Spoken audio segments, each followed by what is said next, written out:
Hello students, welcome in my YouTube channel. Students, we are studying the first chapter of Geography, class 10th, Resources and Development. And we have already studied so many important topics of this chapter, such as types of resources, sustainable development, the resource development in India, Rio de Janeiro, Agenda 21. We have studied these all topics. And now we have to study the next topic, which is resource planning in India. Resource planning in India. First of all, we will know that what is the need of resource planning in India, and then after we will know about that what is the planning of resources in India. Okay, so let's start the class for today. Students, as we know that the earth, we people are facing so many challenges on the global level to maintain the sustainable development goals. Sustainable development goals को maintain करने के लिए, उन्हें achieve करने के लिए हम बहुत सारे प्रयास कर रहे हैं ग्लोबल लेवल पे, जो कि 1992 के अर्थ समिट से ही स्टार्ट हो गया था. ठीक है, अब हम जानते हैं कि इसमें आगे हमने क्या किया. हमने एजेंडा 21 पे सिग्नेचर्स किए. एजेंडा 21 मतलब कि 21st सेंचुरी में इन एजेंडाज को पूरा किया जाएगा, इसलिए इसे एजेंडा 21 कहते हैं. स्टूडेंट्स, अब हम ये देख रहे हैं कि सस्टेनेबल डेवलपमेंट का मतलब ही है कि हम रिसोर्सेज का जुडिशियल यूज करें, यानी रिसोर्सेज का हम अंधाधुंध यूज न करें. ऐसा नहीं कि जितना जी चाह रहा है बस यूज किए जा रहे हैं, ये नहीं हो. इसका हम इस तरीके से यूज करें कि हमें लगे कि हमने इसका जुडिशियल यूज किया है, उतना ही यूज किया है जितने की जरूरत है. ठीक है, एंड इसके लिए जरूरी है कि एक प्लानिंग की जाए, एक प्रॉपर प्लानिंग की जाए. जैसे आज के समय में हम वाटर कंजर्वेशन के बारे में बहुत ज़्यादा सुनते हैं. पानी कम हो रहा है, पानी बचाना चाहिए, लेकिन इस्तेमाल तो करना है. पानी तो हमारे लाइफ की ज़रूरत है, फिर हमें इस्तेमाल भी करना है, तो हम उसे एक प्रॉपर प्लानिंग के साथ करते हैं. इसी तरह से रिसोर्सेज का जुडिशियल यूज करने के लिए हमें एक प्रॉपर प्लानिंग की ज़रूरत है. ठीक है, स्पेशली इंडिया जैसे कंट्री में जहाँ पर कि जो हमारे यहाँ जो रिसोर्सेज हैं वो बहुत ज़्यादा डिफरेंट है. मतलब एकदम ऐसा नहीं है कि एक जैसा रिसोर्स ही हमारे कंट्री में भरा हुआ है. बहुत सारे रिसोर्सेज हमारे कंट्री में. बायोडाइवर्सिटी भी काफ़ी है, फॉरेस्ट भी बहुत ज़्यादा है, नेचुरल वेजिटेशन भी काफ़ी है, मिनरल्स भी हैं. तो इतना सब कुछ होने पर ये ज़रूरी हो जाता है कि इन रिसोर्सेज को हम किस तरीके से इस्तेमाल करें कि आज भी हमारे यूज़ में आए और आने वाले समय में भी हमारे इस्तेमाल में ये आ सके प्रॉपरली. ठीक है, स्पेशली हम देखते हैं कि झारखंड, मध्य प्रदेश, छत्तीसगढ़, इन सब जगहों पे हमें मिनरल्स बहुत मिलते हैं, कोल बहुत मिलता है. ठीक है, कोयला काफ़ी मिलता है, मिनरल्स काफ़ी मिलता है. इसके बाद से हम देख रहे हैं कि अरुणाचल प्रदेश में वाटर रिसोर्सेज बहुत ज़्यादा हैं. फिर इसके बाद से राजस्थान में विंड एनर्जी, सोलर एनर्जी काफ़ी है, लेकिन इन सब चीज़ों का प्रॉपरली सही तरीके से यूज़ नहीं हो पा रहा है. जैसे अरुणाचल प्रदेश के वाटर रिसोर्सेज का सही यूज़ नहीं हो पा रहा है, ऐसे ही राजस्थान में और गुजरात में जो विंड एनर्जी है, सोलर एनर्जी है, उसका भी सही तरीके से इस्तेमाल नहीं हो पा रहा है. तो ये ज़रूरी है कि हम इन रिसोर्सेज के यूज़ के लिए, इनके डेवलपमेंट के लिए प्रॉपर प्लानिंग करें. ठीक है, अब हम देख रहे हैं कि जैसे लद्दाख है. ठीक, लद्दाख जो है ये एक कोल्ड डेजर्ट है. ठीक है, लद्दाख एक कोल्ड डेजर्ट है एंड ये बाकी हमारे कंट्री के बाकी सारे हिस्सों से एकदम से अलग थलग है. अभी तो ये यूनियन टेरिटोरी बन गया है, और ये जब भी ये जम्मू कश्मीर में था तब भी एकदम अलग थलग था, और आज तो खैर है ही. और लेकिन यहाँ पर क्या है कि यहाँ का जो कल्चरल हेरिटेज है वो काफ़ी डिफरेंट है. और साथ ही साथ यहाँ हम देखते हैं कि वाटर, ठीक है, पानी की यहाँ पर जो इंफ्रास्ट्रक्चर होना चाहिए, फंडामेंटल बेसिक इंफ्रास्ट्रक्चर होना चाहिए. ठीक है, और साथ में मिनरल्स होने चाहिए. इन सब चीज़ों की यहाँ बहुत कमी है, यानी यहाँ इन सब चीज़ों की ज़रूरत है. तो हम क्या देख रहे हैं कि कहीं पर बहुत ज़्यादा है, यूज़ नहीं हो पा रहा है, और कहीं है ही नहीं. इसलिए ये बहुत ज़रूरी है कि नेशनल लेवल पे एक प्रॉपर प्लानिंग की जाए रिसोर्सेज के लिए. ठीक है, इसीलिए रिसोर्स प्लानिंग का कंसेप्ट जो है वो सामने आता है. अब हम इस रिसोर्स प्लानिंग के बारे में पढ़ेंगे कि इन रिसोर्सेज की प्लानिंग में किया क्या क्या जाता है.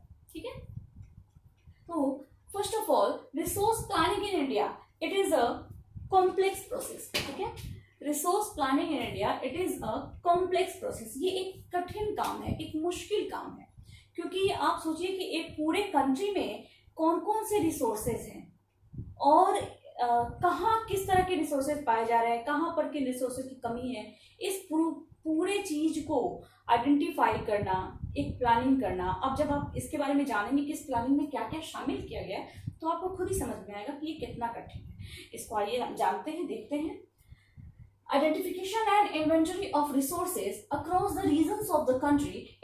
This involves surveying, mapping, and quantitative estimation and measurement of the resources.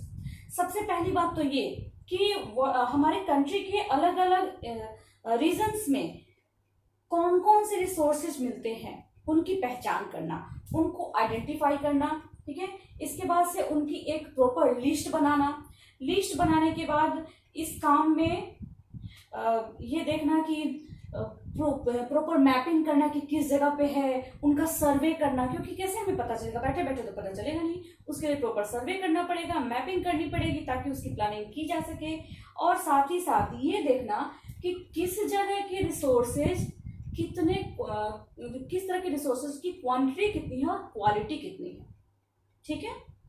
ये है पहला प्रोसेस रिसोर्स प्लानिंग का। तो सोचिए कितना कठिन है कि सर्वे करना, मैपिंग करना, उस जगह के रिसोर्स की क्वालिटी देखना, क्वांटिटी देखना, उन सब के हिसाब से अलग अलग लिस्ट बनाना, फिर सारे लिस्ट को एक जगह मर्ज करके एक प्रेफरेंस लिस्ट रेडी करना, कहाँ पे ज़्यादा है, कहाँ कम है, कहाँ ज़रूरत है, कहाँ यूज़ नहीं हो रहा, इन सारी चीज़ों को डिसाइड करना, ठीक है। नेक्स्ट देखते हैं हम। Next is evolving a planning structure endowed with appropriate technology, skill and institutional setup for implementing resource development plans, ठीक है। यानी ये देखना कि जो रिसोर्सेज हैं, रिसोर्स डेवलपमेंट प्लान्स जो हम बनाते हैं कि किस तरीके से कहाँ के रिसोर्सेज को हम ज़्यादा से ज़्यादा यूज़ करें, सही तरीके से यूज़ करें, बचा के यूज़ करें और काम में भी आए, ठीक है। तो ये जो प्लान्स हम बनाते हैं, इन प्लान को इम्प्लीमेंट करने के लिए जो ज़रूरी टेक्नोलॉजी होनी चाहिए, जो स्किल्स होने चाहिए, साथ में जो इंस्टीट्यूशंस होने चाहिए, जो सेटअप होना चाहिए, जो रेगुलेशन होना चाहिए, जो सिस्टम होना चाहिए, वो प्रॉपरली डेवलप है कि नहीं, ये भी करना। यानी एक बार तो हमने पहचान कर ली कि कहाँ कहाँ कौन से रिसोर्सेज हैं। इसके बाद के नेक्स्ट स्टेप में हम क्या करते हैं, हम देखते हैं कि अब जहाँ के रिसोर्सेज को हमें यूटिलाइज करना है, यूज़ करना है, उसके लिए हमारे पास प्रॉपर टेक्नोलॉजी है कि नहीं, उसके लिए हमारे पास स्किल है कि नहीं, ठीक है, उसके लिए हमारे पास इतना रेगुलेटरी सिस्टम है कि नहीं कि इस काम को हम अच्छे तरीके से कर सकें, ठीक है। नेक्स्ट है matching the resource development plans with overall national development plans. अब ये भी बहुत इंपॉर्टेंट है कि जब हमने ये सब कर लिया, इसके बाद हम जो ये रिसोर्स डेवलपमेंट प्लान लेके चल रहे हैं, अब ये भी देखना कि हम जो ये रिसोर्स डेवलपमेंट प्लान लेके चल रहे हैं, क्या ये हमारे नेशनल डेवलपमेंट प्लान से मैच कर रहा है। यानी क्या ऐसा तो नहीं है कि रिसोर्स डेवलपमेंट करने के चक्कर में हम कंट्री को कहीं पीछे कर रहे हैं, या रिसोर्स डेवलपमेंट को छोड़ना पड़ रहा है कंट्री के डेवलपमेंट के लिए। इन दोनों में एक प्रॉपर कोऑर्डिनेशन बनाना, ये भी रिसोर्स प्लानिंग का एक बहुत महत्वपूर्ण हिस्सा है। तो आप देख रहे हैं स्टूडेंट्स कि कैसे रिसोर्स प्लानिंग कितना कॉम्प्लेक्स है, कितना कठिन है, लेकिन कितना ज़रूरी भी है, क्योंकि रिसोर्सेज ना हो तो हमारे रोज़मर्रा के काम रुक जाएंगे, ठीक है। आप टूथपेस्ट इस्तेमाल करते हो, टूथपेस्ट में कितनी सारी चीज़ें हैं, उसमें सॉल्ट भी है, आप ऐड भी देखते हो क्या आपके टूथपेस्ट में नमक है, तो उसमें सॉल्ट भी है। सॉल्ट भी क्या, वो रिसोर्स है। यानी हम छोटी से छोटी चीज़ जो यूज़ करते हैं वो कहीं न कहीं से रिसोर्स से बिलोंग करती है। तो अगर रिसोर्सेज हमारे यहाँ कम पड़ जाए, रिसोर्सेज का प्रॉपर डेवलपमेंट ना हो, तो हम सोच सकते हैं कि हमारी लाइफ कितनी टफ हो जाएगी, कितनी मुश्किल हो जाएगी, ठीक है। तो ये था रिसोर्स प्लानिंग। इंडिया में रिसोर्स प्लानिंग कैसे किया जा रहा है आफ्टर इंडिपेंडेंस, ठीक है। जब इंडिया को इंडिपेंडेंस मिल गई 1947 में, तो इस रिसोर्स प्लानिंग के लिए, क्योंकि इंडिया हमेशा से एक रिसोर्स रिच कंट्री रहा है, ठीक है, इंडिया हमेशा से एक रिसोर्स रिच कंट्री रहा है, और यहाँ और स्पेशली डाइवर्स रिसोर्सेज, यहाँ पे रिसोर्सेज डाइवर्सिटी में मिलते हैं, बहुत सारे रिसोर्सेज हैं इंडिया में। आप देखोगे फिजिकल फीचर से लेकर के, कल्चर से लेकर के, रिसोर्सेज से लेके, लैंडफॉर्म से लेकर के, हर चीज में डाइवर्सिटी आपको मिलेगी। शायद इसलिए इंडिया को यूनिटी इन डाइवर्सिटी कहते हैं, a country of unity in diversity.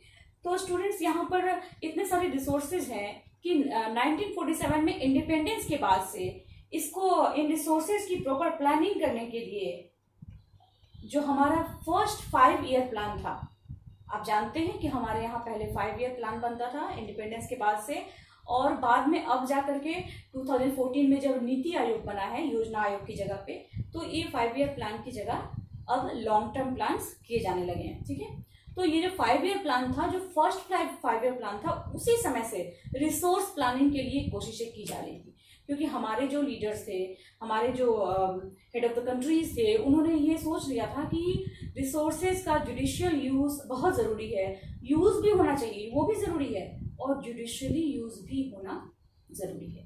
ठीक है स्टूडेंट्स, तो आज के वीडियो के लिए बस इतना ही। इसके बाद नेक्स्ट वीडियो में हम नेक्स्ट टॉपिक को फिर कवर करेंगे। अब हम जो टॉपिक कवर करने वाले हैं वो है लैंड रिसोर्सेज। ठीक है, ताकि आप इसको एक बार हो सके तो अपने हिसाब से पढ़ भी लें, ताकि आपको और अच्छे से समझ में आएगा।